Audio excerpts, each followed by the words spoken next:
오늘 거룩한 하나님의 예배당에 오셔서 그리고 또 가정에서 또 병상에서 또 각지에서 예배하시는 우리 동산의 모든 가족들에게 하나님의 은혜가 넘치기를 바랍니다.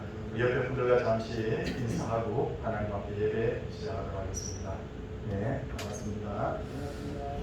묵상 기도함으로 예배를 시작하겠습니다.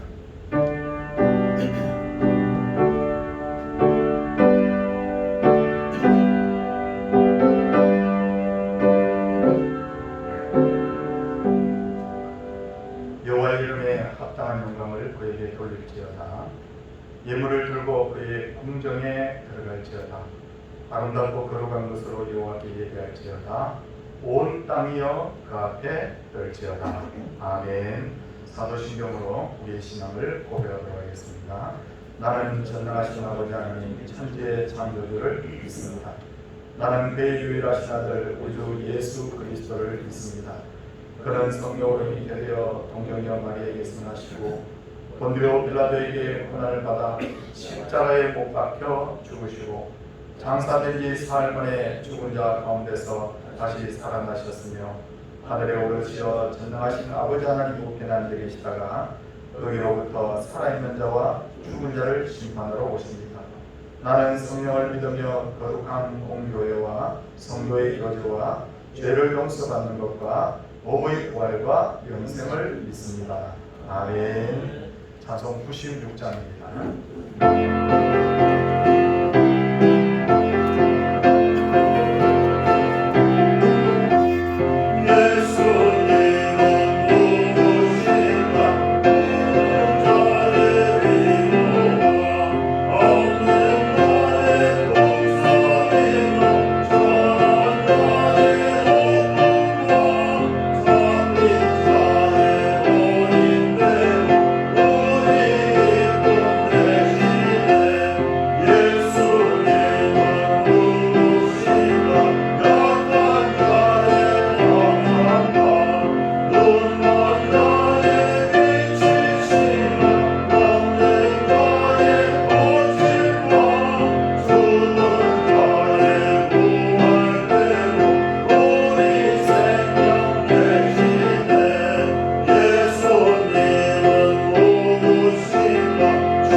거룩하신 아버지 하나님,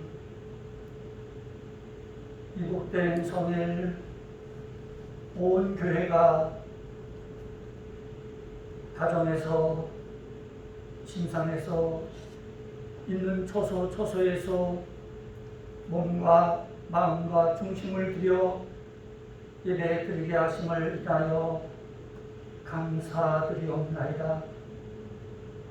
지난 한 주일간도 우리의 안고 여성을 주장하시며 저희들을 사랑하여 주시되 어미 닭이 어린 병아리를 날개에 모음같이 지키시고 보호하시고 인도하심을 감사드리옵나이다.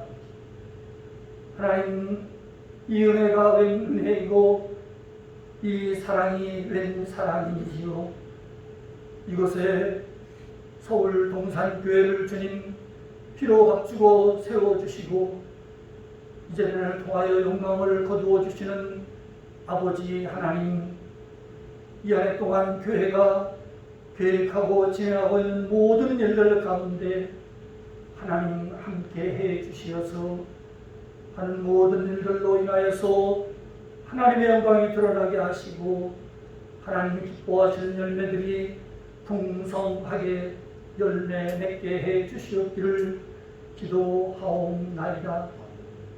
하나님, 육신의 연약함으로 지난 한 주일 동안도 우리의 말과 행동으로 성령을 근심케 하며 이 모양 저 모양으로 지을 망하는 죄와 허물 주님 십자가 아래 내려놓고 회개합니다.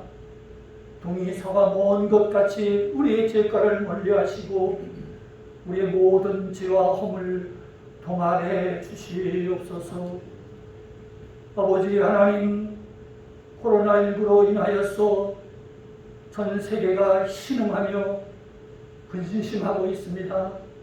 하나님, 이 모든 일들이 주의 손에 있는 줄 믿사오니 하나님 어서 속히 신약도 백신도 개발되어지게 해 주시옵시고 이 전염병이 하루속히 종식되어지게 해 주시옵기를 기도합니다. 그래서 우리가 마음껏 교회에 출입하며 예배 드릴 수 있는 날 오게 해 주시옵소서. 이 일로 인하여서 한국교회가 다시 한번 새롭게 거듭나며 하나님 앞에 당당히 바로 설 수 있게 해 주시옵시고 더욱더 이때 든든해져가는 우리 한국교회 되어질 수 있도록 하나님 함께 해 주시옵기를 기도하옵나이다. 아버지 하나님, 우리 성도님들 가정마다 또 기도하는 모든 제목들 하나님 다 들어응답해 주시어서 하나님 기뻐하시는 열매들이 다 응답되어지게 해 주시옵기를 원합니다. 사업장과 일터를 지켜주시옵소서.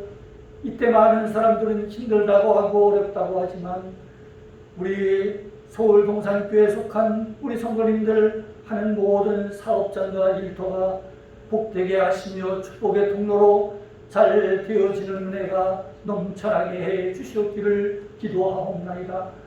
하나님, 우리 성도님들 15구역을 꼭 붙들어 주시옵소서. 그래서 구역마다 좋은 소식이 교회에 많이 들려질 수 있도록 하나님 복의 복을 더하여 주시옵기를 기도하옵나이다. 주의 말씀은 내 발의 등이요 내 길의 빛이라고 하셨습니다. 오직 말씀만이 소망이 있고 생명이 있는 줄 믿습니다. 우리 성도님들 이 말씀 붙들고 날마다 승리하는 생활이 넘쳐나게 해 주시옵기를 기도하옵나이다. 이 시간도 우리 목사님 세우셔서 준비하신 말씀이 선포되어질 때 우리 성도님들 가입한 심령 위에 영의 배부름을 더하여 주시옵시고 병약한 이들에게는 이 말씀을 통하여서 치유되며 회복되는 역사가 있게 해 주시옵소서. 아버지 하나님, 오늘도 종일토록 이 복된 성일 주님 안에서 주님 베풀어 주시는 그 큰 은혜와 사랑을 풍성히 누리는 복된 하루 되게 해 주시옵소서. 드리는 예배를 하나님 홀로 영광 거두어 주시옵시고 은혜와 복을 풍성히 나이워 주시옵소서. 거룩하신 예수님의 이름 받들어 기도드리옵나이다. 아멘.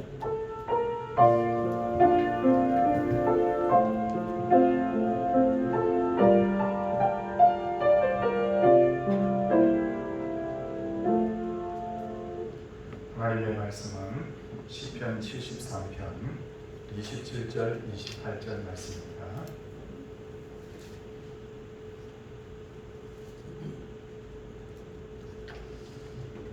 가정에서 또 병상에서 예배하시는 분들도 성경을 찾아주시기를 부탁드리겠습니다. 물어 주를 멀리하는 자는 망하리니 음녀같이 주를 떠난 자를 주께서 다 멸하신나이다. 하나님께 가까이함이 내게 복이라. 내가 주 여호와를 나의 피난처로 삼아 주의 모든 행적을 전파하리다. 아멘. 이 시간 정인서 집사님 하나님께 특송을 드리겠습니다.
누구나 살다 보면 인생에 한두 번 위기를 겪게 되는데 내 생각의 위기라고 생각한 것이 오히려 기회가 돼서 복을 받는 경우들이 종종 있지 않습니까? 대표적으로 요셉의 경우가 그러한데 형들에 의해서 애굽의 노예로 팔려간 요셉은 13년간 죽을 고생을 하지만 마침내 애굽의 바로의 꿈을 해석해 줌으로써 바로의 인정을 받게 됩니다. 요셉의 신실함과 지혜를 간파한 바로는 요셉에게 너는 내 집을 다스리라 내 백성이 다 내 명령에 복종하리니 내가 너보다 높은 것은 내 왕자뿐이니라 라고 하면서 요셉을 그 거대한 제국 바로 애굽의 국무총리로 임명합니다. 이처럼 성도는 어떤 위기 가운데서도 하나님의 신임을 얻으면 하나님께서 놀라운 은혜를 베풀어 주시는데 요셉만 그런 것이 아니더라고요. 성경에 보니까 아브라함도 마찬가지입니다. 창세기 18장 17절을 보면 하나님께서 소돔과 고모라를 멸망시키려고 작정하신 후에 아브라함에게 말씀하시기를 내가 하려는 것을 아브라함에게 숨기겠느냐라고 하시면서 당신이 하실 모든 그 계획에 대해서 아브라함과 공유하는 것을 볼 수가 있습니다. 그러므로 성도는 힘들고 어려울수록 하나님의 신임을 얻기 위해서 애를 써야 합니다. 하나님의 신임을 얻는 가장 중요한 방법은 오늘 성경에서 말하고 있는 것처럼 하나님을 가까이 하는 거예요. 시편 73편 28절 오늘 본문에 뭐라고 말씀하십니까? 하나님께 가까이 함이 내게 복이라고 말씀합니다. 하나님 가까이 하는 게 내게 복이다. 야고보서 4장 8절을 보면 하나님을 가까이 하라 그리하면 너희를 가까이 하시니 내가 하나님을 찾고 하나님께 매달리면 하나님도 나를 더 가까이 해주신다는 말씀이죠. 저는 지금 우리가 겪고 있는 이 코로나 전염병이 언제 끝날지 모릅니다. 근데 한 가지 분명한 게 있어요. 많은 사람들이 이 코로나 때문에 어려움도 겪고 목숨을 잃고 있지만 인류는 이 세상은 이 전염병 때문에 망하지 않을 거라는 거예요. 왜냐하면 성경이 마지막에 세상 멸망에 대해서 말씀하고 있기를 전염병 때문에 망한다는 말씀을 하고 있지 않기 때문입니다. 다만 제가 정말 염려하는 것 중에 하나는 뭐냐면 성도들의 믿음이 이런 기회에 나태해지지 않을까. 성도들의 믿음이 나태해지지 않을까 하는 것입니다. 성도님들 한번 생각해 보십시오. 하루 종일 핸드폰을 사용하고 나면 반드시 집에 돌아가서 핸드폰 충전하지 않습니까?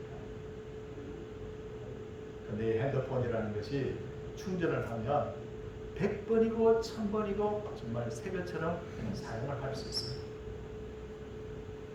그런데 이 핸드폰 이 배터리가 방전이 됐는데도 불구하고 한 달, 6개월 이렇게 버려두게 되면 이 배터리가 손상이 돼가지고 나중에 충전이 제대로 안 된다고 합니다. 주일마다 교회를 찾아와서 예배하는 것은 하나님을 만나서 우리가 충전하는 것과 똑같은 거예요. 근데 이것을 몇 달 동안 제대로 하지 않으면 그래 난 예수 잘 믿어. 난 그래도 성령 충만해. 그렇게 되기가 힘들다는 거예요. 나중에 다시 내 신앙이 회복되려고 하면 다시 충전을 받으려고 하면 굉장히 많은 시간과 노력을 들여야 된다. 그러므로 우리는 어떻게 하든지 위기의 순간에 하나님을 가까이 하기 위해서 힘써야 됩니다. 평소보다 더 하나님의 말씀을 읽고 듣고 묵상하는 일에 힘쓸 뿐만 아니라 기도 생활도 더 힘을 써야 되고 더 하나님의 말씀대로 살려고 노력해야 돼요. 어둠이 짙을수록 빛이 드러나는 원리와 같이 진짜 그리스도인은 이런 어려운 상황 속에서 진짜 그리스도인의 가치가 드러나는 것이죠. 하나님을 가까이 하는 사람은 삶을 통해서 정거가 나타나고 불신자들도 나중에 그 사람을 알아보게 돼요. 흔히들 미국의 역사상 가장 위대한 복음 사역자를 무디라고 우리 일컫는데, 지옥 갈 백성 100만 명을 천국으로 인도했다는 변명을 가진 무디. 근데 한국에도 이 무디와 같은, 한국의 무디라고 일컬어지는 이성봉 목사님이라고 계셨어요. 6.25 전쟁 당시에 인민군이 막 몰려올 때 이성봉 목사님은 교회당에 나와서 수요예배를 인도하고 계셨어요. 인민군이 들여닥쳐서 이 목사님을 끌어냈습니다. 목사님을 사정없이 매질을 합니다. 그때 이성봉 목사님이 매를 받으면서 이렇게 말하죠. 나는 죽어도 천국을 가면 괜찮지만 당신들은 정말 안타깝습니다. 예수 믿고 구원받아 천국 가십시오. 이렇게 담대하게 이렇게 복음을 일사각오의 마음으로 전하자 인민군이 감동을 받기는 커녕 몽둥이로 사정없이 목사님의 머리를 때려서 실신했는데 3일 만에 겨우 깨어났어요. 깨어나서 감옥에 갇혀 있는데 인민군 대장이 찾아와서 목사님을 이제 총살하려고 왔습니다. 그때 이성봉 목사님이 다시 한번 그에게 용기를 해서 복음 전합니다. 그자 인민군 대장이 목사님에게 이렇게 말합니다. 너는 도대체 무슨 배짱으로 죽음을 두려워하지 않는가? 천국이 도대체 어디에 있단 말인가? 당신이 만약에 천국에 가봤다면 나에게 천국을 보여달라. 그러자 이 목사님이 가슴을 활짝 열어 보이면서 이렇게 말합니다. 내가 천국 본점은 보여줄 수 없지만 지점은 보여줄 수 있다. 당신들이 아무리 때려도 나에게는 기쁨이 있고 아무리 죽인다고 해도 두려움이 없고 아무리 고통을 줘도 내 마음에 기쁨이 있으니 이것이야말로 천국이 아닌가. 그때 그 말을 들은 인민군 대장은 이 사람이야말로 진짜다. 이 사람이야말로 진짜다. 6.25 전쟁 중에 북한 땅에 그렇게 많은 그리스도인들이 있고 그렇게 많은 교회들이 있었지만 총칼 앞에 머리를 대부분 숙였는데 이 사람이야말로 진짜. 감동을 받은 인민군 대장은 이성봉 목사님을 풀어주었고 목사님은 그 후로 15년 동안 복음을 뜨겁게 전하시다가 하나님 곁으로 가셨습니다. 애굽의 바로가 요셉 보니까 진짜 안 돼. 그래서 요셉을 부르기를 사브네 파네아라고 불렀습니다. 이는 은밀한 것을 열어 보이는 자라는 뜻입니다. 그뿐 아니라 요셉에 대해서 창세기 41장 38절 보니까 하나님의 영에 감동된 사람이다. 하나님의 영에 감동된 사람이다. 이 말을 그 바로가 반복하는 것을 볼 수 있습니다. 성도님들 지금 위기의 시대에 맞아요. 근데 말은 하지 않지만 우리 주위의 가족들, 우리 주위에 있는 분들이 여러분들을 지켜보고 있어요. 지켜보고 있는데 보니까 그렇게 뜨겁게 예수 믿는 듯한 분이 교회를 어쩔 수 없이 못 가는 상황에서 몇 달을 안 가고 나니까 너무 보니까 별로인 거예요. 저 사람 별로네. 저 사람 저렇게 나태한 신앙인이었구만. 세상이 우리를 어쩌면 이런 눈으로 볼 수 있다는 거예요. 하나님을 가까이 하는 사람은 모든 일에 하나님을 기쁘시게 합니다. 그래야 우리가 진정으로 하나님이 주시는 은혜를 누릴 수가 있습니다. 미국에서 실제로 있었던 일입니다. 이게 신문에도 공개가 됐어요. 한 어떤 유명한 가문의 어머니가 이제 세상을 떠나면서 그 집에 개를 한 마리 길렀는데 프레드릭이라는 개입니다. 근데 개에게 유산을 물려줬는데 얼마를 물려줬냐면 1억 5,600만 달러, 우리 돈으로 계산하면 한 1,870억 정도, 1,800억 원이 넘는 돈을 개에게 물려준 거예요. 말이 안 되죠. 짐승에게 돈을 물려줬다는 거예요. 근데 참 이상한 것은 그 어머니에게 아들이 있었다는 겁니다. 근데 아들에게는 얼마를 물려줬느냐? 100만 달러, 우리 돈으로 12억 원. 걔에게는 1,800억 원. 아들에게는 12억 원. 사람들이 참 오해하죠. 아들도 이것 자체를 받아들일 수가 없었어요. 그래서 화가 나서 어머니가 죽은 후에 소송을 벌였습니다. 그래서 재판이 열렸는데 죽은 어머니를 대신해서 변호사가 비디오 테이프 하나를 공개를 했습니다. 그 비디오 테이프에 아들이 평소에 얼마나 어머니를 힘들게 하고 괴롭혔는지 그 참 내용이 나오는 거예요. 그리고 죽은 어머니가 영상 말미에 등장해서 아들이 만일 100만 달러 유산에 대해서 졌다고 이걸 원망하고 불응할 시에는 아들에게 10,000달러만 줘라, 1,000만 원만 줘라. 그래서 이 재판 결과가 어떻게 되느냐면 결국 아들이 재판에 집니다. 걔에게 1,800억 원이 가게 되고 아들에게는 1,000만 원. 우리가 살면서 어려움을 만나면 어떻게 해야 될지 판단이 서지 않을 때 내가 나에게 좋게 하랴 아니면 하나님을 기쁘시게 하랴 여기를 근본적으로 놓고 우리 고민하면 답이 나옵니다. 내가 사람을 기쁘게 할 것인가 하나님 기쁘시게 할 것인가를 고민했던 사도들처럼 나의 유익을 위해서 어떤 일을 결정할지 하나님의 영광을 위해서 하나님 기쁘시는 것을 이렇게 결정을 할지 거기 딱 어떤 기준을 놓고 보면 의외로 답이 쉽게 나오는 것을 볼 수가 있어요. 우리 범사에 하나님 기쁘시게 하기를 바랍니다.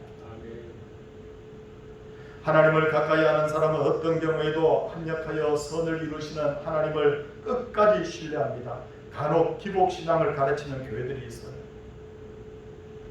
이런 교회는요, 예수 잘 믿으면 만사 형통하고라고 가르쳐요. 예수 잘 믿으면 병도 낫고 건강하고, 예수 잘 믿으면 대학도 좋은 데 가고 취직도 잘 되고 결혼도 잘하고, 예수 잘 믿으면 아무 어려움이 없다. 그걸 강조합니다. 정말 그렇겠습니까? 아닙니다. 예수 잘 믿어도 고난 당할 수 있어요. 욥은 동방의 의인이라는 명성이 자자했고 철저히 하나님 중심의 신앙을 가졌지만 거룩한 신앙생활에서 그렇게 힘쓰는데도 불구하고 죽음과 같은 고난을 당하지 않습니다. 요셉은 예수님의 모형이라는 오늘날 평가를 그렇게 듣고 있는 사람입니다. 그런데 어떻게 해요? 그가 큰 잘못이 없는데도 불구하고 13년간 억울한 누명을 쓰고 노예와 죄수의 삶을 살죠.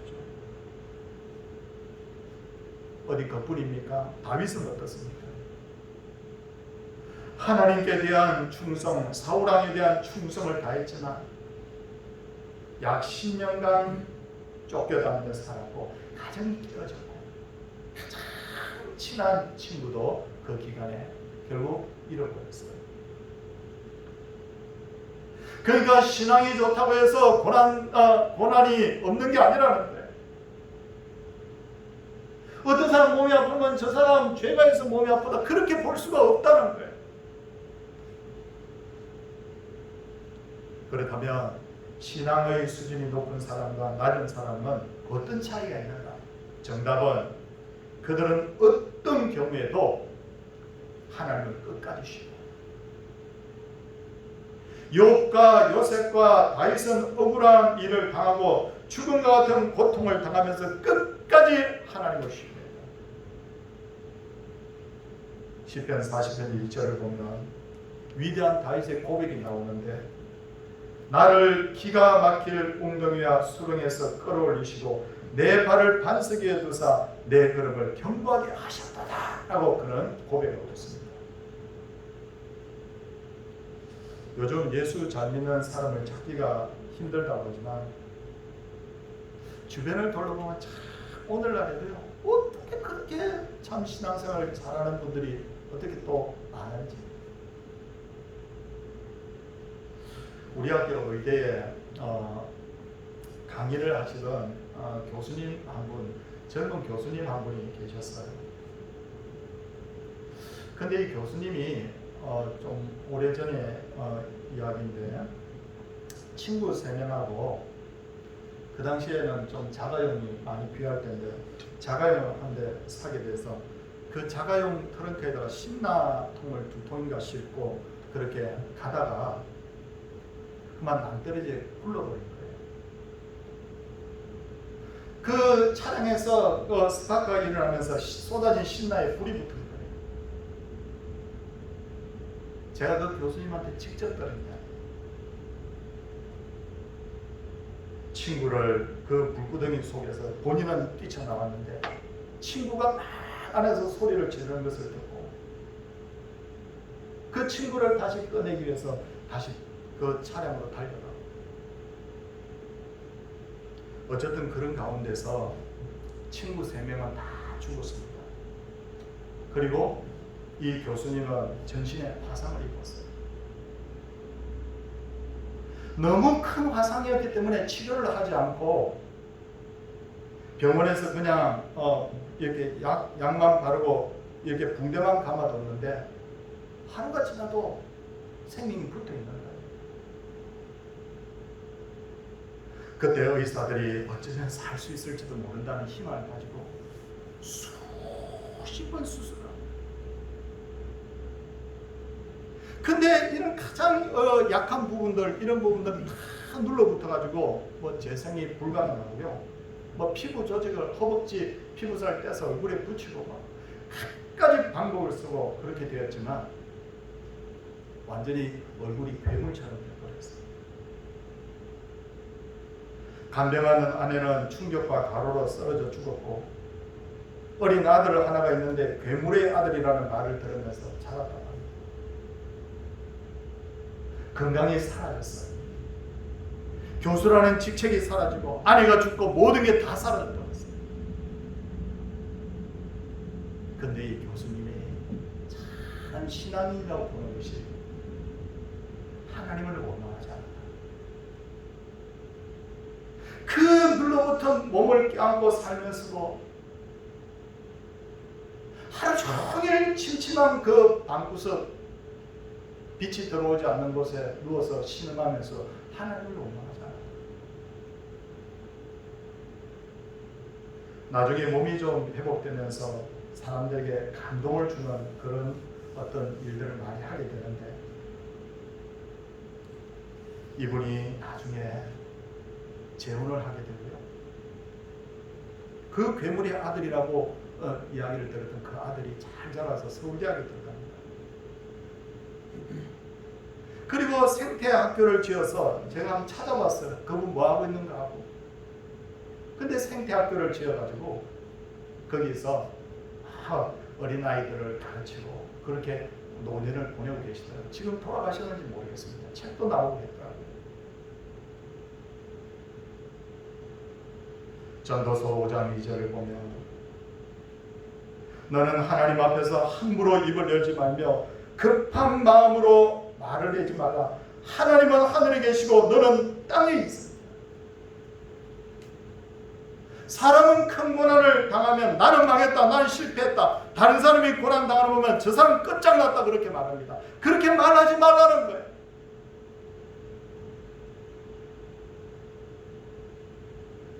정말로 절망적일 때 우리는 바울처럼 그렇게 말합니다.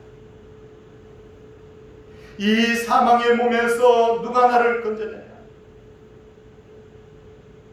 이렇게 어려운 이 전염병 이런 시대를 어떻게 우리가 극복하냐.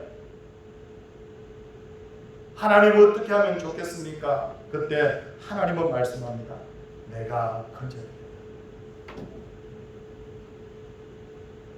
어떤 경우에도 하나님 신뢰하십시오. 어떤 경우에도 하나님 떠나지 마십시오. 하나님은 기가 막힐 웅덩이에서도 우리를 구원하시고 홍해와 요단을 가르시는 분이고, 완전히 망가져버린 인생도 새롭게 하시는 분이시고, 죽은 자도 능히 일으키시는 하나님이에요. 어떤 사람이 승리하는 사람이다. 끝까지 하나님 떠나지 않는 사람, 끝까지 하나님 하나님 붙드는 사람이 최후 승리 얻게 될 줄 믿습니다. 하나님을 가까이 하는 사람은 하나님에 대한 기대와 설렘이 있어야 됩니다. 제가 결혼 생활을 한 20여 년 하면서 깨닫는 것 중에 하나는요, 언제 부부에게 위기가 오는가라고 한번 생각해 봤더니, 나는 남편이 너무 존경스러워, 나는 아내가 너무 좋아, 위기가 안 옵니다. 어떤 때 위기가 오느냐면 상대방에 대한 기대와 설렘이 사라질 때, 내가 저 사람이 너무 좋았는데 어느 날부터는요, 상대방에 대한 기대와 설렘이 없는 거예요. 그냥 얼굴을 봐도 맹숭맹숭, 내가 저 사람하고 결혼을 왜 했던가 후에 그런 부정적인 감정이 자꾸 쌓여가면 결국 위기가 오는 거예요. 예수 믿는 것도 마찬가지예요. 신앙생활을 하다 보면 흥미가 사라질 때가 있습니다. 어느 날부터 설교를 들어도 별로 감동이 없고요, 기도도 잘 안 되고, 예배 시간이 지루해지고, 성경 보는 것도 별로 마음이 없고, 습관적으로 예배하다가 코로나로 이제 교회도 못 가게 되니까 교회에서 보내는 그 영상 예배를, 영상 메시지를 가지고 예배를 몇 번 드리다가 그것도 그냥 시큰둥해지고, 그렇게 되면 10중 8구 내가 하나님으로부터 자꾸 멀어지게 돼 있어요. 이럴 때가 진짜 위기인 거예요. 왜 예수님께서 마지막 날에 믿음을 보겠느냐라고 말씀하신지 우리가 좀 생각해 봐야 됩니다. 편하고 예수 잘 믿는 환경이 안 될 것을 예수님이 알고 계셨는데, 어떤 날은 지진 때문에, 어떤 날은 화산 때문에, 어떤 나라는 전쟁 때문에, 어떤 나라는 코로나 때문에, 전염병 때문에, 어떤 나라는 여러 가지 어떤 법과 제도의 문제 때문에 예수 믿기 힘들 시절이 분명히 올 것입니다. 사랑하는 성도님들, 끝까지 우리가 하나님을 향한 처음 사랑을 잃지 않기를 바랍니다. 끝으로 하나님을 가까이 하면 우리는 하나님의 자녀로서 왕의 권세를 얻게 돼요. 어느 선원이 항해를 하다가 풍랑을 만나가지고 파선을 해서 표류하다가 어느 섬에 이르게 되었는데, 그 섬의 원주민들이 몰려가지고 이 선원을 잡아갔습니다. 그리고 추장 앞에 딱 세웠는데, 추장과 이 원주민들이 이 선원을 선대를 하면서 그 제일 좋은 자리인 왕의 자리에다 그를 딱 앉히는 거예요. 그리고 왕관을 씌워주고 그 앞에 전부 다 절을 하는 거예요. 왕이 된 그는 하루하루를 꿈같이 살았다고 합니다. 근데 참 이상하죠. 내가 별 대단한 사람도 아닌데 어느 날 갑자기 왕이 돼버린 거예요. 그래서 이 자초지종을 묻게 됐습니다. 아니, 왜 나를 이렇게 왕으로 이렇게 대접을 하는가 물었더니, 그 원주민이 하는 말이 뭐냐면, 낯선 사람이 이 섬에 이르게 되면 그 사람을 1년 동안 왕으로 모셨다가 그 다음에 제물로 바친다는 거예요. 제물로 바치는 건 어떠냐면, 저쪽에 가면 조그마한 무인도 섬이 하나 있는데 그 섬에다 그냥 혼자 보내버린다는 거예요. 그럼 그 섬에서 막 허덕이다가 그냥 굶어 죽든지 그렇게 해서 죽는다는 거예요. 그 말을 딱 들으니까 좋았다가 싫어졌죠. 아, 이거 어떻게 하면 좋지? 지금은 좋은데 어떻게 하지? 야, 어떻게 하지? 고민하다가 한 가지 꾀를 생각이 됩니다. 내가 비록 1년짜리 왕이지만 지금 왕이잖아. 그래서 그 원주민들을 다 불러다가 뭘 하느냐면, 저기 있는 저 무인도에 가가지고 멋진 집을 지어라. 그리고 거기다가 저 우물도 파고, 거기다가 곡식도 심고, 거기다가 과일나무도 심고, 하여튼 최상의 좋은 것은 거기다 다 옮겨놓으라. 1년 동안 왕 끝나고 이 선원은 제물로 이제 그 무인도에 보내지게 됐는데, 무인도가 더 이상 무인도가 아닌 거예요. 너무너무 좋은 파라다이스가 돼서 거기서 아주 자기네들 행복하게 살게 됐다. 예수 믿는 사람은 누가 뭐라고 해도 만왕의 왕이신 하나님의 자녀입니다. 저도요 하나님의 자녀. 여기 계신 장로님들도, 여기 계시는 모든 분들이, 또 가정에서 병상에서 예배드리는 분들이 다 하나님 자녀인 줄 믿습니다. 그러므로 예수 믿는 사람은 왕의 권세를 가지고 있는 거예요. 하나님 때문에 공짜로 천국 가는 거예요. 그래서 하나님 자녀이기 때문에. 히브리서 1장 14절을 보면 모든 천사들은 섬기는 영으로서 구원받을 상속자들을 위하여 섬기라고 보내셨다. 뭐죠? 천사도 사실은 우리를 섬기기 위해서 하나님께서 보내신 영물이라는 거예요. 우리가 기도하면 마귀가 왜 벌벌 떱니까? 우리가 무슨 능력이 있다? 내가 하나님의 자녀인 것을 알기 때문에. 그래서 마귀가 벌벌 떠는 거예요. 성도님들, 우리 모두는 하나님께서 우리에게 친히 말씀하셨습니다. 우리는 왕같은 제사장입니다. 아멘. 지금이 아무리 위기의 때라고 하지만 세상이 하나님을 이길 수 없어요. 세상은 절대 하나님을 이길 수 없어요. 우리가 하나님을 가까이 하고 하나님을 향한 신앙을 우리가 지켜가면 하나님의 권세가 우리의 권세가 될 줄 믿습니다. 이 어려운 시기를 믿음으로 잘 이겨내는 그런 성도들 되시기를 주의 이름으로 축원을 드립니다. 우리 함께 찬송하도록 하겠습니다. 찬송 338장입니다.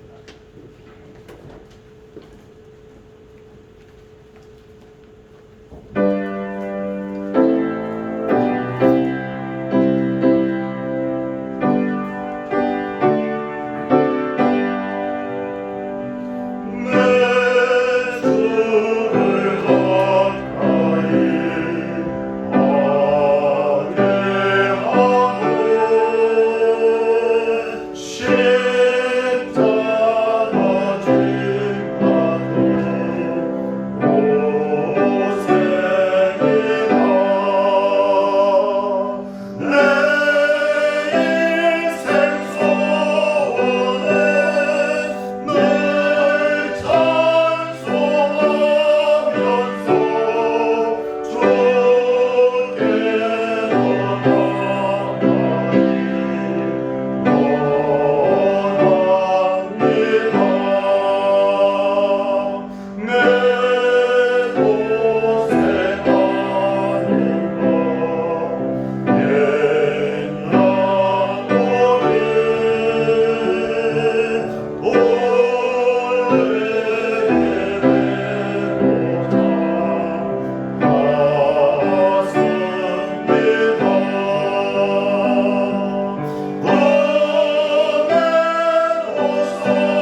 풍성한 은혜로 채워주시고 늘 기쁨과 감사가 넘치게 하소서. 범사에 감사합니다. 앞길을 예비하시는 주님, 날마다 세임 주심 믿고 감사드립니다. 앞서서 일하시는 주님, 은혜와 사랑 감사합니다. 범사에 감사. 이렇게 출석을 해서 또 업무를 드리는 분도 계시고 또 이렇게 다수의 분들이 교회 계좌로 11조 또 감사 일부를 또 성교예물, 건축예물 이런 예물들을 이렇게 하나님 앞에 드리고 계십니다. 하나님께 우리가 마땅히 해야 될 것을 하나님 앞에 하는 것도 하나님 기뻐하는 그런 모습인 줄 압니다. 기도하도록 하겠습니다. 하나님 참 감사를 드립니다. 어려움이 없어서 감사하는 것이 아니고 모든 것이 다 형통해서 감사하는 것이 아니다. 때로 어려움이 있고 때로 힘든 순간에도 우리에게 믿음 주심을 믿고 감사를 드립니다. 하나님을 가까이 하니 내게 복이라 라고 말씀하고 계시는데 어떤 경우 형통해도 하나님 가까이, 힘들고 어려워도 하나님 가까이, 이것보다 10배 100배 힘든 일이 있어도 우리가 하나님 가까이 하는 그런 믿음들이 되게 하여 주시옵소서. 하나님을 향한 신앙의 불이 꺼지지 않기를 원합니다. 처음 사랑이 활활 불일듯 타오르게 하여 주시옵시고, 하나님 우리의 신앙은 불이 일고 코로나 전염병은 사라지고 그래서 더 뜨겁게 하나님 앞에 마음껏 예배할 수 있는 날이 속히 오게 하여 주시옵소서. 주님, 이 시간에도 병상에 계시는 분들을 위하여 아무나 아버지 하나님 대하며 하나님 앞에 기도하나이다. 주님, 남상원 집사님 불쌍히 여겨주소서. 신현신 권일순 이명희 권사님, 하나님이여 우리 김신열 유소영 집사님, 박찬희 권사님, 고소선 권사님, 우리 이몽배 성도님까지 하나님이여 다 주님 불쌍히 여겨 주시옵소서. 이분들의 하나님 어려운 힘든 병들이 다 치유되게 하여 주시옵시고, 우리 성도님들 중에 이것 외에도 여러 가지 질병으로 어려움 겪고 있는 분들이 있습니다. 그 질병이 하나님의 다 굴러가는 그런 놀라운 역사가 있게 하여 주시옵소서. 우리 자녀들이 믿음 떨어지지 않게 하여 주옵소서. 하나님 경외하는 자녀들 되게 하여 주시옵소서. 믿음의 믿음이 되어가는 귀한 우리 귀한 우리 성도님들의 신앙의 가문들이 되게 하옵소서. 하나님 참으로 이렇게 주 앞에 귀한 예물들 주 앞에 이렇게 드렸습니다. 하나님 받아 주시옵소서. 받아 주시옵소서. 11절 드리고 감사함을 드리며 전도 선교예물, 건축예물, 주정예물 드리는 모든 성도님들의 정성이 하늘에 상달되게 하여 주시옵소서. 사랑의 주님, 우리가 이렇게 하나님 예배당에 소수가 나오고 다수의 성도님들이 또 인터넷으로 영상으로 예배하고 있지만 주일은 철저하게 예배하는 성도가 되게 하시고 하나님 중심의 삶, 하나님 기뻐하는 삶을 살아가는 우리의 모습들 되게 하옵소서. 주 예수 그리스도의 은혜와 하나님의 사랑과 성령의 감화 교통하심의 역사가 주의 백성들 위해 이제로부터 영원토록 함께 있을지어다. 아멘.